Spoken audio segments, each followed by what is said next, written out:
Et oui, ça va chauffer hein, ce soir sur le plateau de la Grande Team, puisque nous sommes en compagnie de l'artiste Poséidon. Et oui, la star du moment. Il est fort, il vient d'Abobo et on est super content hein, de le recevoir sur le plateau. Mais la team est également là. Oui, j'ai tendance à vous oublier. Hein. Oui, ces derniers temps, vous nous négligez un tout petit peu. Vous avez mis un uniforme et tout, mais ça, c'est en l'honneur de Poséidon. Oui, pour le ballet. Le ballet final de l'émission. Ah ouais, ça va chauffer. Hein. Ivoris et Yellow, à ne surtout pas manquer. Allez, on va pouvoir passer à la suite. On va parler des pros ivoiriens au chômage. Oui, parce qu'il y a plusieurs footballeurs ivoiriens qui ont profité de ce mercato pour changer d'air et de couleur. Mais ce n'est pas le cas de tous, non, parce que pour certains, le mercato n'a pas été fructueux. Et aujourd'hui, eh bien, on peut le dire, oui, ils flirtent avec le chômage. Si certains comme Maxwell Cornet, Kosunu Odilon en ont profité pour surfer sur les vagues du changement, d'autres sont restés à quai. Entre départ forcé ou quête infructueuse d'un nouveau point de chute, ils flirtent ou continuent de flirter avec le chômage. Libre de tout contrat, Sylvain Boho, Jouma Saïd, Doumbia Seydou ou à un degré moindre. Bon, alors qu'est-ce qui explique selon vous cette vague de chômage chez les pros ivoiriens?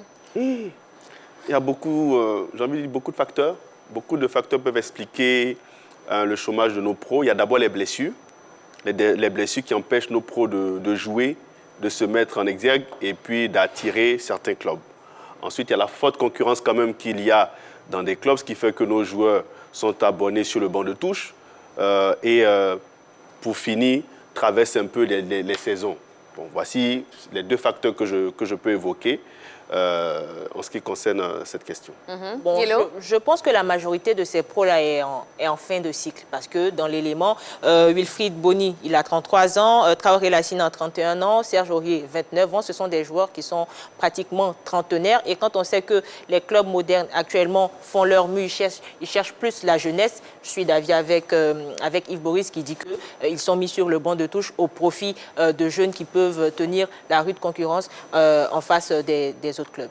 On voit également, et on l'a entendu dans le reportage, qu'il y a des anciens champions d'Afrique 2015, ceux qui vous ont fait marcher là, d'Angré jusqu'à Bobo, qui sont là et qui n'ont pas de contrat aujourd'hui. Qu'est-ce que ça vous inspire? La vie, toi-même, tu as dit ancien. Ancien puis nouveau, là, c'est différent. Voilà. Je suis du même avis que, il faut dire que ça dépend de la forme. Max Gradel. Max Gradel, il a Sivaspor. Donc, qu'est-ce qui explique cela véritablement? C'est vrai qu'on Est-ce qu'ils sont peut-être encore trop gourmands? Peut-être trop gourmands, ça c'est une possibilité, mais en même temps aussi, j'ai envie de pointer quand même du doigt leurs agents, les agents de ces différents footballeurs. Est-ce qu'ils sont efficaces dans les échanges, dans les discussions avec les dirigeants de certains clubs? J'ai le sentiment que les agents des footballeurs africains éprouvent beaucoup de difficultés à convaincre les dirigeants de certains clubs à faire signer leurs joueurs. On voit comment ça traîne un tout petit peu de Boni, un joueur quand même petit de qualité, talentueux, qui a de l'expérience, avoir des peines pour trouver un club. Alors, franchement, on s'interroge. Est-ce qu'il n'a plus les qualités? Non, alors justement, Boni Wilfried, puisque vous évoquez son nom, il était annoncé en France du côté du Havre, plus précisément. Le transfert n'a pas eu lieu. On parle de prétention salariale peut-être un petit peu trop élevée.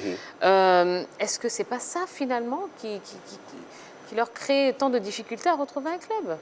Oui, c'est possible. C'est possible, les prétentions salariales, parce que j'ai le sentiment que parfois nos joueurs ne sont pas conscients qu'ils ont peut-être baissé d'un niveau, baissé d'un cran, et qu'au niveau des prétentions salariales, il faut aussi revoir. J'ai trahi peut-être un secret, il ne va peut-être pas l'apprécier, mais j'ai fait quand même. Il s'agit de Wonlo Koulibaly, on le sait tous, dont le transfert du côté de l'Irak a avorté. On parle aussi de prétentions salariales trop élevées du côté de choses, comme on appelle même, de ce club.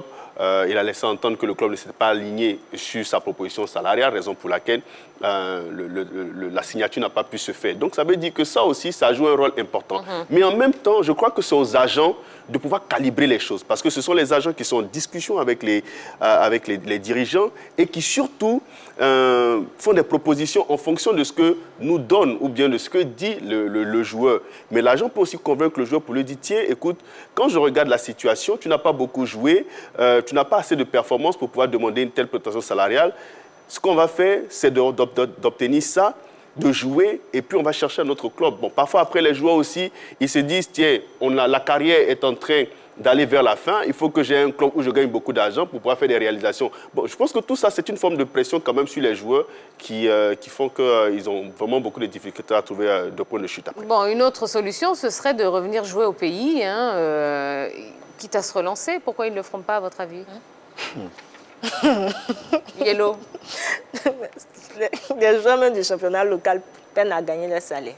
Donc imagine quelqu'un de la carrure de Bonnie Wilfried qui a évolué du côté du Qatar. On connaît tous, on sait un peu à quoi il faudrait s'attendre au niveau de la masse salariale quand on parle des pays du Golfe Persique, et demander à un Bonnie Wilfried, sauf magnanimité de sa part, d'évoluer dans un club en Côte d'Ivoire. C'est vrai qu'il pourrait être dans le staff technique, mais en tant que joueur, ce sera compliqué parce que le Havre était quand même 7e de la Ligue 2. Il a refusé. Je me demande bien s'il sera capable de jouer avec le WAC.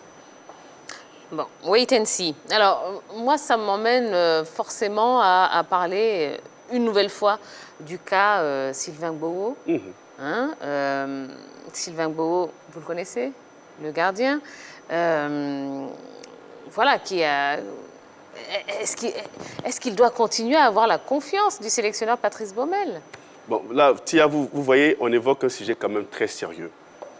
Ils ne reviennent pas évoluer dans notre championnat. Bon, ils vont évoquer plusieurs raisons qui peuvent s'avérer, qui peuvent être justes.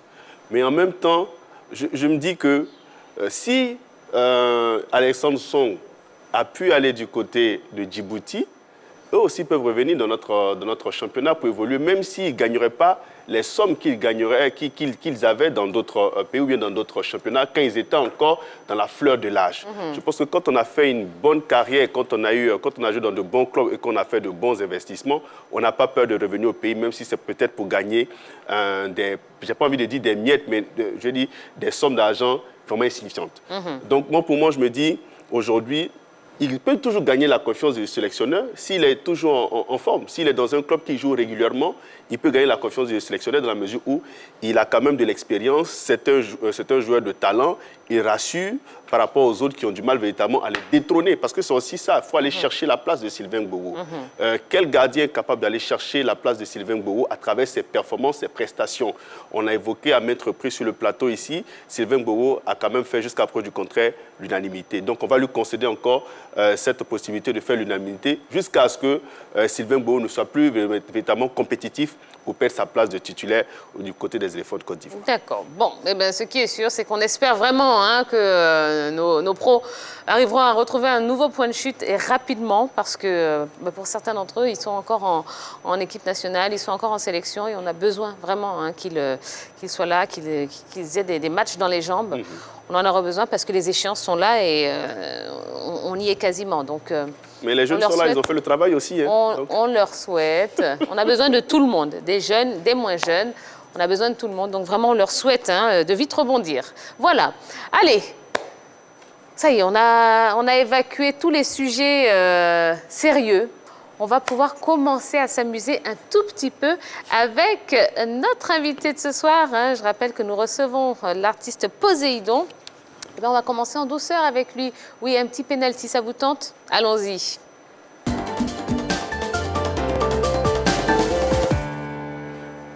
C'est l'heure du penalty de Poséidon. Alors, Poséidon, non, il ne va pas falloir marquer des buts, vous inquiétez pas. Non, d'accord. Vous êtes plutôt arts martiaux, on a bien compris. On ne va pas vous mettre au football. Le penalty, ça va se passer juste derrière moi, dans le grand écran. Il y aura 4 photos qui vont vous être proposées. À chaque fois qu'une photo se retourne, il y a quelqu'un qui sera là. Il va falloir que vous parliez directement à cette personne. D'accord? La première chose que vous avez envie de dire à cette personne, vous lui dites. Donc on a besoin de spontanéité, de franchise, d'honnêteté. OK? C'est bon? Pas de souci. Mesdames et messieurs, le penalty de Poséidon. On y va pour la première image.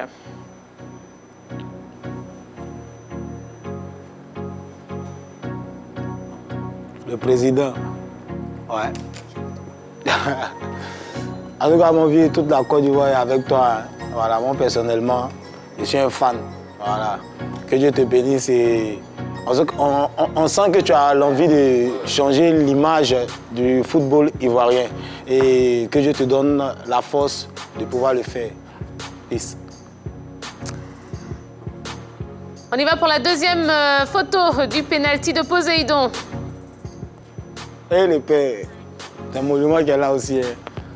Ouais, Yaya Touré. En tout cas, mon vieux, merci pour tout ce que tu as fait pour l'équipe nationale. Vraiment, que Dieu te bénisse. Et tu es quelqu'un au grand cœur. Pas rentrer dans les détails, mais tu es encore le vieux. Allez, on y va. Troisième photo du penalty de Poséidon. Il faut dire que moi, je suis un grand fan. Hein. Ouais. Tout petit, lorsque je jouais au football, on m'appelait Kolo Touré. Donc, mais je ne sais même pas quoi dire. Le mot me manque. Respect encore, que Dieu te bénisse le Père. Merci encore pour tout ce que tu as fait pour le football ivoirien.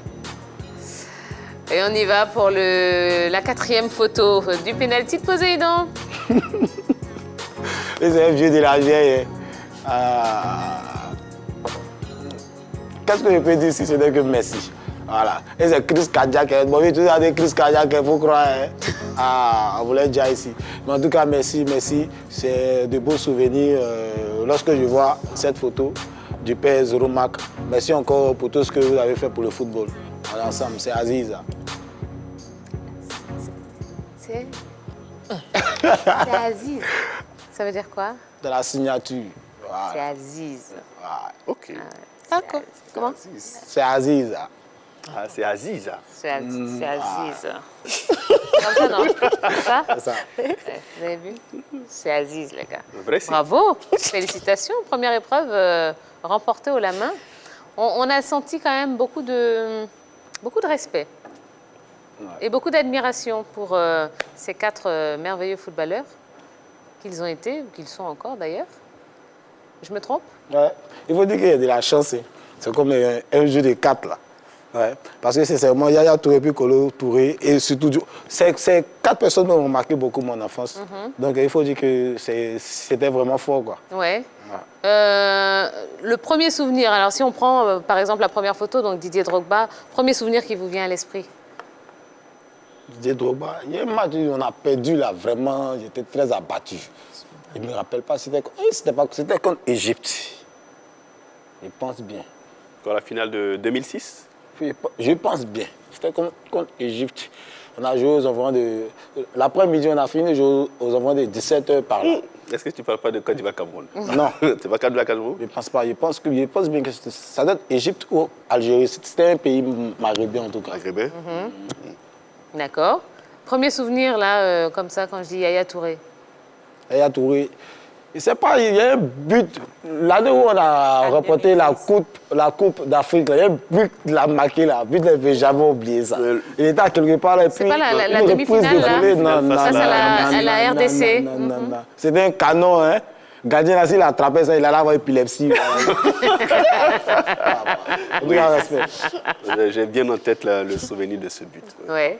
Une frappe à l'entrée de la surface de réparation, une remise, je crois, de Wilfried Bony.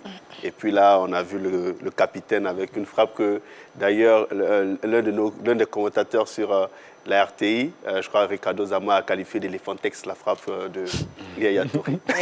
Eh oui. Eh bien voilà, donc en tout cas, c'était le penalty de Poséidon. Beaucoup de sincérité, beaucoup de respect. Et ben, bravo, merci en tout cas d'avoir partagé ces émotions avec nous.